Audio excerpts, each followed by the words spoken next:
Hello friends, இன்னைக்கு நம்ம வீடியோவில் எதை பற்றி பார்க்க போகிறோம்னா மார்க்கண்டேயரோட கதையை தாங்க பார்க்க போகிறோம். சரி வாங்க வீடியோக்குள்ளே போகலாம்.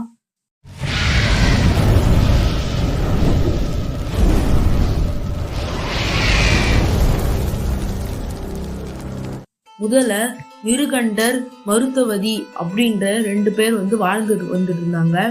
அவங்க 2 பேருக்கும் ரொம்ப நாளா குழந்தை பருவமே இல்லை.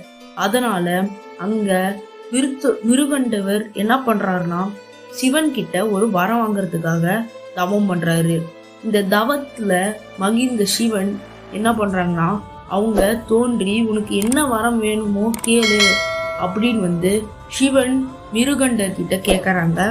அதுக்கு மிருகண்டரும் எனக்கு குழந்தை பருவம் ரொம்ப நாளாவே இல்லை, அதனால நீங்க எனக்கு ஒரு குழந்தைய பரிசாக தாங்க அப்படின்னு ஒரு வரத்தை மிருகண்டர் கேக்குறாரு. அதுக்கு சிவன் என்ன சொல்றாருன்னா சரி உன்னோட ஆசைப்படியே நான் இந்த வரத்தை கொடுக்குறேன் அப்படின்ட்டு அவங்க ஒரு சில கொஸ்டின்ஸை கேட்க ஆரம்பிக்கிறாங்க. அது என்ன கொஸ்டின்னா, உனக்கு நல்லா அறிவுள்ள குழந்தை வேணுமா இல்ல அறிவற்ற குழந்தை வேணுமான்னு கேக்குறாங்க. அதுக்கு எனக்கு குழந்தைய வேணும் மிருகண்டர் சொல்றாங்க. அதுக்கு சிவன் இன்னொரு கொஸ்டினை கேக்குறாங்க. என்ன கொஸ்டின்னா, ஆனா இந்த அறிவற்ற குழந்ை 16 வயசு வரைக்கும் தான் வாழ முடியும், ஆனா அறிவில்லாத குழந்தை அழிவே இல்லாம வாழ முடியும் அப்படின்னு இன்னொரு இதை கேக்குறாங்க. அதுக்கு மிருகண்டரும் இல்ல எனக்கு இந்த அறிவற்ற குழந்தையா இருந்தாலும் எனக்கு அறிவுடைய குழந்தையா தான் வேணும். என்னோட குழந்தைக்கு பருவம் ரொம்ப கம்மியா இருந்தாலும் வாழ்வோட இது ரொம்ப கம்மியா இருந்தாலும் எனக்கு அறிவற்ற குழந்தை தான் வேணும்னு கேக்குறாங்க. அதன்படியே சிவனும் அந்த வரத்தை கொடுத்துடுறாங்க. அதனால இவங்க 2 பேர்த்துக்கும் மார்க்கண்டேயன்ற ஒரு குழந்தையும் பிறக்கிறாங்க. அந்த மார்க்கண்டேயன் என்ன பண்றாங்கன்னா அவங்களோட டெய்லியும் பண்ற ஒடுக்க செயல்கள்லாம் டெய்லியும் செஞ்சுக்கிட்டே தான் இருக்காங்க. நல்ல ஒரு மனிதனா வாழ்ந்துட்டு இருக்காங்க மார்க்கண்டேயர். அவங்களோட சிவ பூஜையும் நடத்திட்டு இருக்காங்க. அவரு ஒரு பரம சிவபக்தராகவும் மாறுறாங்க. இந்த மார்க்கண்டேயரை நிறைய பேருக்கு ரொம்ப பிடிக்கும். அதே மாதிரிதான் மார்க்கண்டேயர் ரொம்ப அதிக சிவ பூஜை நடத்திட்டு இருக்கிறதுனால நிறைய பேருக்கு இந்த மார்க்கண்டேயரை பிடிக்கும். அதுக்கப்புறம் இந்த மார்க்கண்டேயர் நிறைய உயிரினங்களுக்கு உயிர்ல இருந்து காப்பாத்திருக்காரு. இவ்வளோ நல்லது பண்ற மார்க்கண்டேயர் இப்படி நல்லது பண்ணிட்டு சிவ பூஜையெல்லாம் முடிச்சுட்டு வீட்டுக்கு வந்துட்டு இருக்கும் போது அவங்க அப்பா அம்மா அழுதுட்டு இருந்தாங்க. ஏன் அழுதுட்டு இருந்தாங்கன்னா, மார்க்கண்டேயருக்கு அப்ப 16 வயசு ஆயிடுச்சு. மிருகண்டர் 16 வயசு உள்ள குழந்தை தான் எனக்கு வேணும்னு வரம் கேட்டிருப்பாரு. அதுக்கப்புறம் மார்க்கண்டேயர் இறந்துருவோம் அப்படின்ற ஒரு பயத்துல 2 பேரும் அழுதுட்டு இருந்தாங்க, அப்பா அம்மாவும். இதனால மார்க்கண்டேயன் இன்னும் இப்படி ஆயிடுச்சு, ஏன் நம்ம அப்பா அம்மா அழுதுட்டு இருக்காங்க அப்படின்னு போய் மார்க்கண்டேயர் அங்க அப்பா அம்மா கிட்ட கேக்குறாங்க. அதுக்கு அவங்க இல்லப்பா நீ 16 வயசுக்குள்ள இறந்துருவ அப்படின்னு உங்க அப்பா வரம் கேட்டிருக்காங்க. அதனால நீ 16 வயசுக்குள்ள இறந்துருவல்ல, அதனால நீ உன்னை நினைச்சுதான் நாங்க கவலைப்படணும் அப்படின்னு அவங்க அம்மா சொல்றாங்க. அதனால மார்க்கண்டேயர் கொஞ்சம் கூட கவலையே படலைங்க. ஏன் கவலைப்படனா, மார்க்கண்டேயன் பயப்படவே இல்லை. ஏன்னா எல்லாமே அந்த சிவனே பார்த்துப்பாருன்ட்டு சிவனை நோக்கி பயங்கரமான தவம் இருக்கிறாங்க மார்க்கண்டேயர். இந்த பயங்கரமான தவத்துல இருக்கும் போது ரொம்ப வருஷங்கள் ஆண்டுகள் ஆகுது, சிவன் வரவே இல்லை. என்ன இப்படி ஆயிடுச்சுன்ட்டு மார்க்கண்டேயன் இன்னும் நல்லா கடுமையா தவம் பண்றாங்க. அப்பயும் சிவன் வரல. இதுக்கப்புறம் 16 வயசு ஆன உடனே அவனோட அழிவு வரும்ல அப்படின்னு தெரிஞ்ச யமன் அவங்களோட சீடர்களை கூப்பிட்டு இந்த மாதிரி யம தூதர்களை கூப்பிட்டு இந்த மாதிரி மார்க்கண்டேயனை இங்க கூட்டிட்டு வாங்க, அவனோட அழிவு நெருங்குது, அவனை நீங்க அழிச்சாகணும் அப்படின்னு ஒரு விஷயத்த யமன் அவங்களோட கணங்கள் கிட்ட சொல்றாங்க. அதனால அந்த 3 பேரும் போய் மார்க்கண்டேயரை கூப்பிட்டு வர்றதுக்காக போறாங்க. ஆனா போகும்போதே மார்க்கண்டேயர் தவத்துல இருக்கிறதுனால அவரை அந்த 3 பேராலையும் பிடிக்க முடியல. அந்த 3 பேர் யாருன்னா அந்த யமனோட இவங்க தாங்க. இவங்க யமனோட சீடர்கள்னால அந்த மார்க்கண்டேயரை கொஞ்சம் கூட அசைக்க கூட முடியல. அதனால ஏன் அவங்களால அசைக்க முடியலன்னா மார்க்கண்டேயர் கடும் தவத்துல இருக்காங்க, அதுவும் சிவனை நோக்கி. அதனால அவங்களால எதுவுமே பண்ண முடியல. அதனால திரும்பியும் சோகத்தோட போலான்னு பார்க்கும்போது தான் அதுல இருந்த ஒரு சீடர், இல்ல போக வேணாம், இப்படி போனோம்னா யமன் நம்மள இப்படி பயங்கரமா திட்டுவாரு, அசிங்கமா திட்டுவாரு, வேணாம் வேணாம் அப்படின்னு சொல்றாங்க.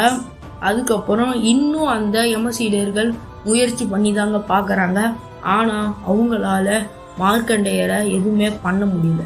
இதனால சரின்ட்டு நம்ம நிறைய முயற்சி பண்ணியாச்சு, இதுக்கு மேல மார்க்கண்டேயரை எதுவுமே பண்ண முடியாதுன்ட்டு எல்லாரும் போய் திரும்பியும் யமன் கிட்டே போய் சரண்டர் அடைஞ்சிடுறாங்க. இதனால யமன் கிட்ட அந்த சீடர்கள் சொல்றாங்க, இந்த மாதிரி மார்க்கண்டேயரை எங்களால எதுவுமே பண்ண முடியல, அவனை சிவன் தான் காப்பாத்திட்டு இருக்காங்க, இதனால நீங்க தான் ஏதோ ஒன்று இப்ப போய் பண்ணணும் அப்படின்னு சொல்றாங்க யமன் சீடர்கள். இதனால யமன் பயங்கர கோவப்பட்டு, ஏன் இப்படி ஒரு சின்ன பையனை கூட பிடிக்க முடியாம இப்படி நிக்கிறீங்க, இதெல்லாம் ரொம்ப இதா தெரியல அப்படின்ட்டு உங்களை வச்சுட்டு எதுவும் பண்ண முடியாதுன்னு சொல்லிட்டு நானே போய் இனிமேட்டு ஏதோ பண்ணி தான் ஆகணும் அப்படின்னு சொல்லிட்டு என்ன பண்றாங்கன்னா நம்ம யமன் மார்க்கண்டேயரை அழிக்க வந்துட்டு இருக்காங்க.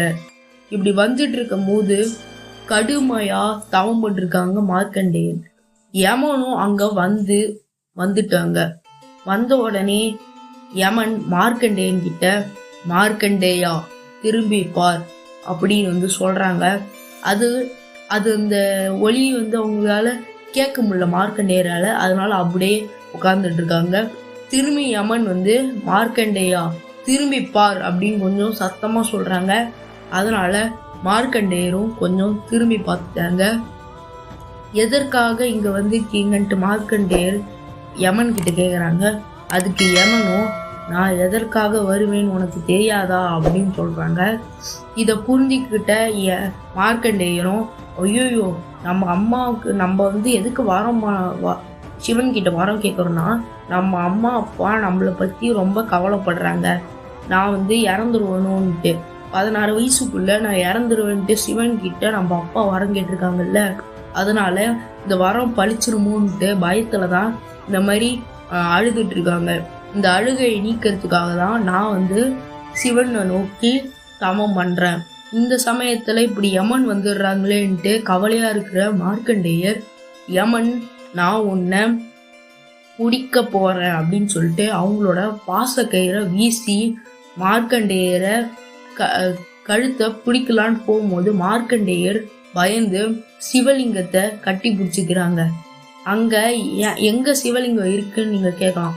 ஆமாங்க, அங்க தவம் பண்ணாங்கல்ல மார்க்கண்டேயர், அதுக்கு பக்கத்துலயே ஒரு சிவலிங்கம் இருந்துச்சு. அந்த சிவலிங்கம் மூலம் தான் மார்க்கண்டேயர் தவம் பண்ணாங்க.